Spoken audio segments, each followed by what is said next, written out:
All right, take two. For whatever reason, my recording cut off about 10 minutes worth of recording. So that's not fun. I like doing it first take because it feels a little bit more organic, but that's cool. Anyway, another week, but this week isn't just regular. We got baseball back this week.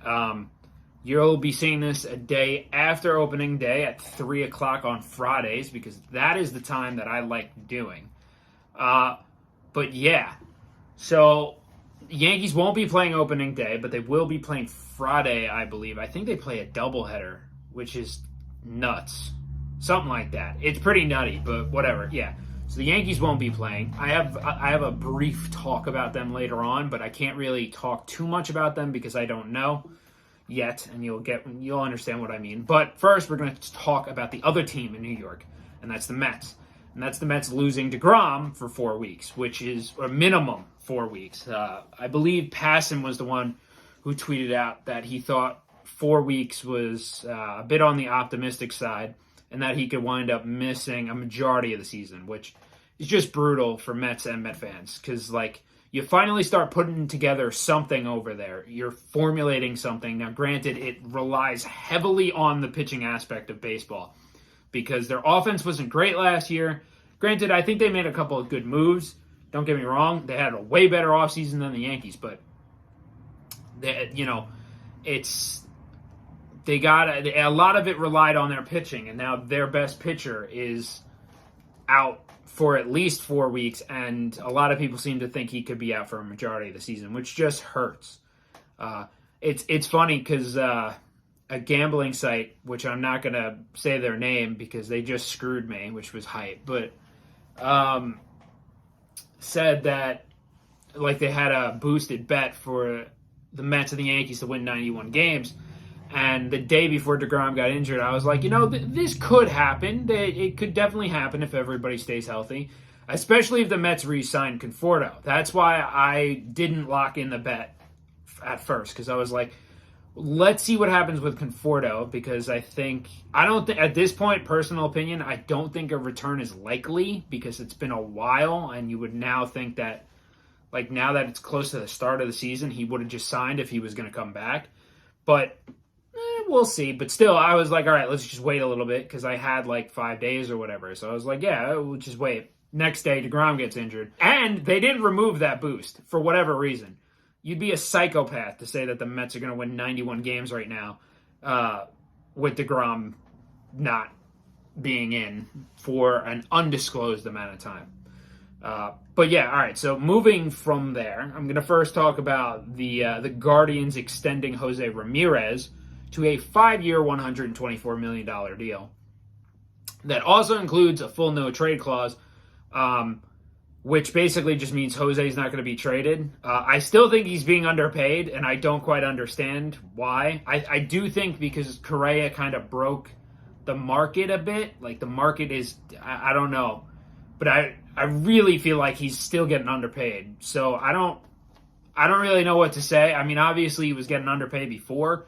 His contract was signed, I think, his first year, and he signed a long-term deal, and he was obviously a very good baseball player.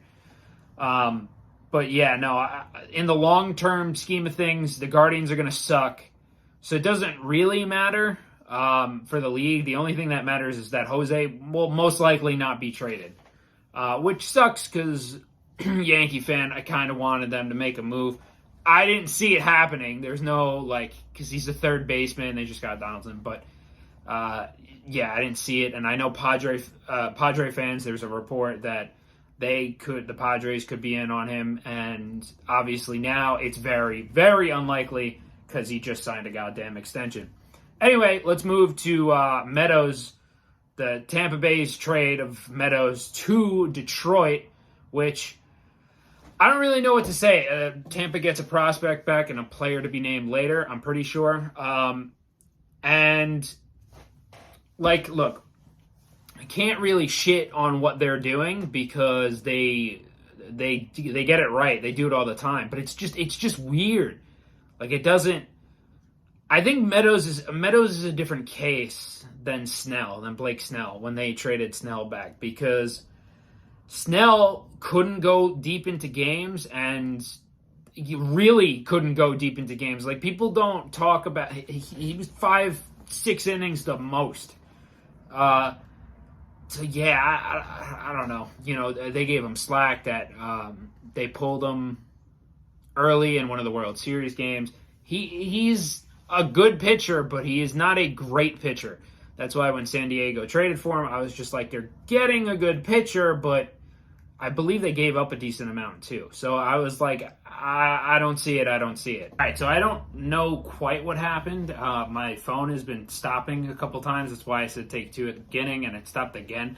But what I was talking about was that, like, in the current culture of the American League East, where the climate, everybody's trying to win except for Baltimore, and you were just in the World Series. So for you to be trading one of your mainstay bats away, to me, is like if the Yankees traded Judge. Now, granted, the two players are on two different levels. Like, Judge is way better than Meadows, but the point still stands is that he is one of your best bats in your lineup, and you traded him for a guy who's in AAA. Like, if I'm a Tampa fan, I'm just kind of sitting there like, what are we doing? Similar to what the Yankees are doing currently by gambling on some kid in AA. But this is the cycle that I've seen a couple of MLB teams been doing recently, is like being hell-bent on their AAA and AA being good, and then when they bring them up, think they're going to win, and they think they'll get this rotation of success. But what happens is that you wind up taking guys from the main roster, trading them, like in this instance, and putting them back into your double and AAA system. And if they come up into the major leagues and they don't work, then you're screwed. And if they do, then you trade them anyway because you want that rotation of success, and it doesn't quite work. What just winds up happening is more prospects continue to bust, or you just continue this cycle of not winning where you're supposed to be winning because you're not going, all right, we can win with this team. It's almost like trying to create the greatest super team of all time until you have it perfect, and that's when you're going to go in. But who's to say you actually are? So that's kind of my issue with the whole thing. But we're going to move on from that. And we're going to talk about the take of the week. Now this is some hot take. It was on High Heat on MLB Network with Chris Russo, the good old Mad Dog, and Elena Rizzo, and she's the one who's making the hot take. I'm just gonna, and it's funny because it's called High Heat, but I don't care. I'm just gonna roll the clip. You watch, and I'll come back. I don't think Ohtani can be number one. I don't think Ohtani can be number one because he's a pitcher. Well, I mean, I know he plays. That's another reason. Okay, so now that you saw this clip, I don't even know where to start to how to break it down. Look, you know it's bad when Chris Russo is kind of like he doesn't even know what to say. There's no way that you sat there and was like, yep, sure. The second best player in baseball is a pitcher right now in Jacob deGrom. The second best player is a pitcher. If Mike Trout, arguably the greatest player of all time, wasn't in the league, the best player in baseball would be a pitcher. I don't really understand what you're talking about. Look, not even to mention, right? This is my opinion. Ohtani's bat is better than his pitching. His bat will be more consistent and more of a stall out of his career. What will bring his career up is his bat, not his pitching. So what are you talking about? What? He pitches. Okay, so I have kind of been an Ohtani, because I think he's overhyped. Not saying that he's a bad player. I just think he's overhyped. Because he pitches 5 innings, and it's like, all right, yeah, great, you pitched 5 innings. It's like Snell. The only difference is he can hit, and he can hit well. And I've said this dating years back, he can hit. I'm not denying that. It's just, to me, I think he's more valuable as a consistent hitter than he is as a pitcher every once in a while, and then a bat for 5 or 4 out of the 7 days a week because you got to sit him down because he just pitched the prior day. That's just me. And especially as his career goes along, he's going to have to pick one. But to say that he can't be the best player in the league is how can Jacob deGrom exists? Like, what the fuck are we talking about? Man, is that stupid. So I'm going to be doing this more often. If I see a take that, on those fantasy shows like ESPN's First Take, like, they don't talk sports anymore. They just, they're entertainment. They're the equivalent of WWE, in my opinion. They're sports entertainment. They don't talk sports like it should be talked about. They just say things to get people to watch. I'm not going to do that. And in this instance, this isn't entertainment. This is just genuinely not knowing. Because she said it so confidently. She said it with her chest. And she was just so fucking wrong. All right, so we're gonna move on from there. I just want to quickly say, so as of Wednesday, April 6th, 5:22 in the afternoon, Eastern Standard Time, the Yankees have still not extended Aaron Judge. And now opening day is tomorrow, but they're going to have off because of the rain out. I don't know. I know if they start the season and he's not extended, he's not going to get an extension. So I don't know. If they don't extend him, trust me, you're going to hear about it next week. And the only reason why is that some fan bases might be confused. The Yankees don't talk extension in the middle of the season, or they very rarely do, because they want focus to be on the field, which is fair. I agree with that. But if they don't extend him, good God, you're going to hear me go crazy next week. So I just want to put a disclaimer out there. By the time I upload this, he could be extended, but as of right now, he's not. So I cannot talk about it. All right, so from there, we're going to move off of baseball because, there was a couple other snippets of news here and there, but a majority of the week has been baseball. Nothing about, people getting slapped in the face in the Oscars, though. That didn't happen. I'm going to quickly talk about the Bills extending Stephon Diggs, to a 4-year, $104 million contract, which is pretty damn good for a receiver.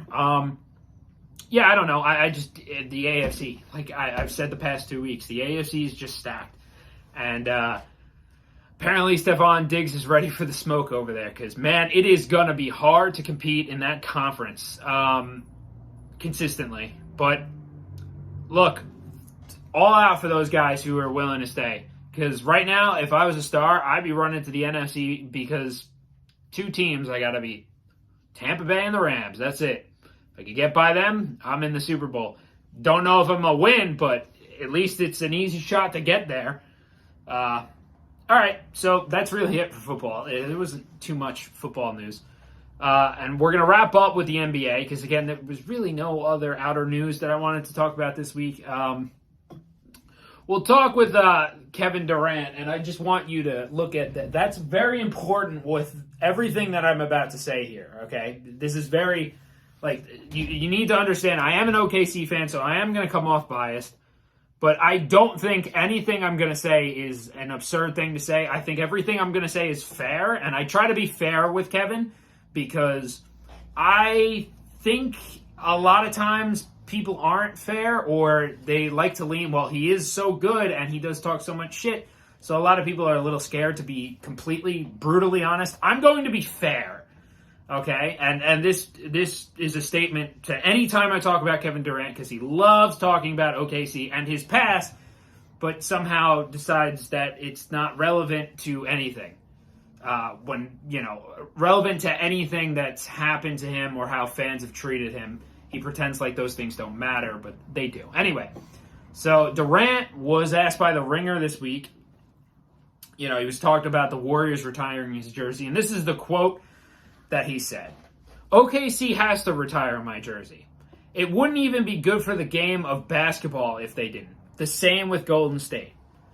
Now that, to me, is pretty crazy. Yeah, look, it's one thing to be like, oh yeah, no, I think one day my jersey should be up there. It's another thing to, he's on the verge of demanding that it should. And it's like, come on, man. Like, look, yeah, you accomplished a lot of shit, but like relax. Like, you left OKC without winning a title. You went to Golden State, won a couple rings, and left. Like, a lot of guys, I feel like, and especially OKC, because they only have one jersey up there right now. Only one, and that's Nick Collison, who was with the team his whole career. Like, they might not do it the same way. Like, the thing about Durant, and a lot of people have talked about this when he went to Brooklyn, like, this is now where he can establish as his home.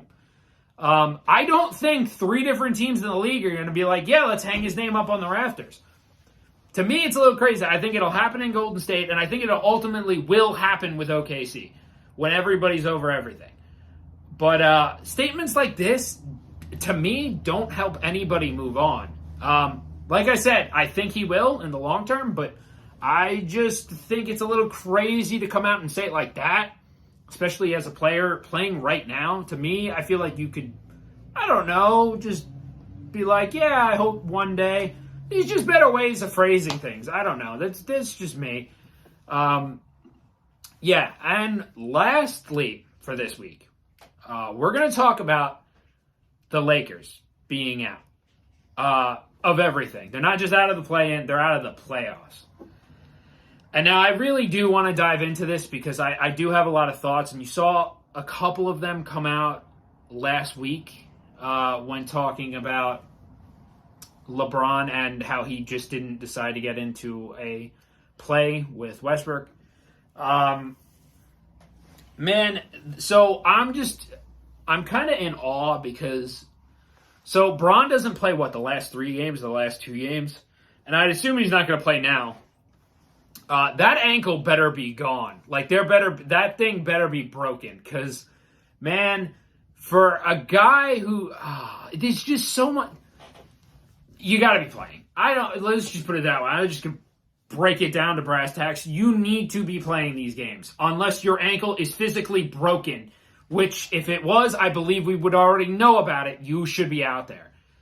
It's crazy. Your team that has been underperforming all year has a chance. They have a shot. They just need to win games. And you're their best player. I don't give a shit how old you are. If the excuse is old, then you shouldn't be in the league. I don't care how old you are. You need to be on the court. You're their best player.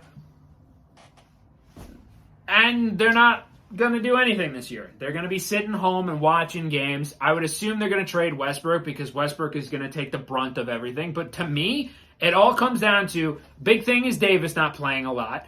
And it's just their effort. And their effort starts with LeBron. And the play last week is a perfect example of Bron not putting in effort and almost, like, look, all those guys look up to him. So if he's not going to put in effort, other guys aren't going to put in effort. And that's going to just continue to be a trickle-down effect that is going to destroy the team, and that's what it did. You have a lot of older guys, right? And that was your formation of a team. Like, you guys need to go out there and compete against younger people. Like I said last week, you're not just going to roll over people. And that's what they think they think that they were going to do. They thought that they were going to do. They didn't do it. And now, like, Bron not playing the last 3 games? Like, look, I don't know his injury situation. He could have a broken ankle, and in that case, I can't really blame him. But if there is a way he could have been on that court, he should have been on the court. It was detrimental to the team and pretty much wrapped up the season and, in a way, put in a ball what the Lakers were this year. A team that was lazy, that didn't put effort in and night out, and that started from the top with Bron. And in that play is a perfect way of surmising their season. It was blown up from the beginning.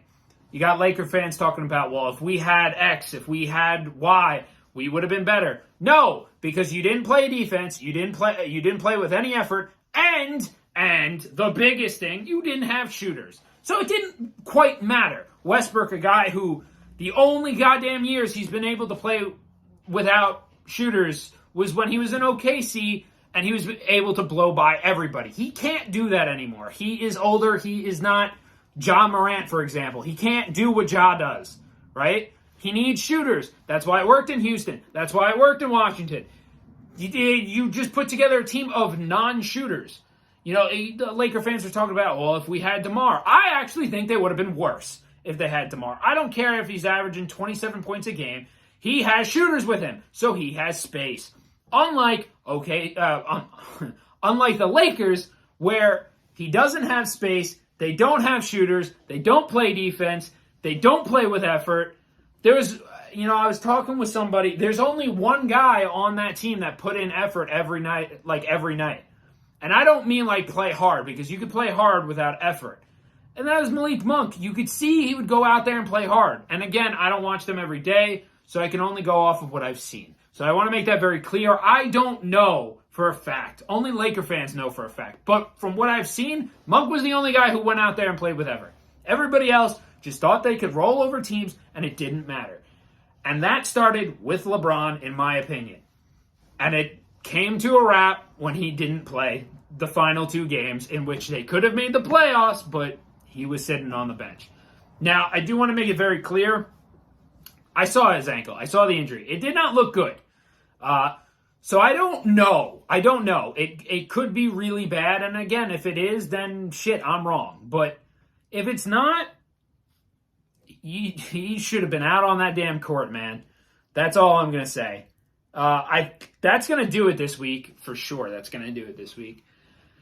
Yeah, so I haven't done this the past couple weeks, but I got my socials in the description. You should go look at those if you just want to see what's going on or like whatever. I don't know. It'd be cool if you do that. It's more important though that you hit the subscribe button and the like button. It helps me. Doesn't really do anything for you, but like it takes 5 goddamn seconds, so stop being an asshole and just take 5 seconds and do 2 things. Yeah, that's gonna do it. I'll be back next week with hopefully more news. It's a shorter episode, which is good because this is what I want. I want 15 to 20 minutes digestible episodes, unlike the 27, 30 minutes that we've had in the past. So yeah, I'll see you guys next week. This time, I bet you this time, if you watch the end of last episode, this thing works this time. You want to watch? Ready? Goodbye. It didn't work. You actually can't make this up. It did not work. That is insane. All right, this time I'm actually going. Sorry about the bullshit that happened with the camera cutout and how the dialogue is a little choppy because of that.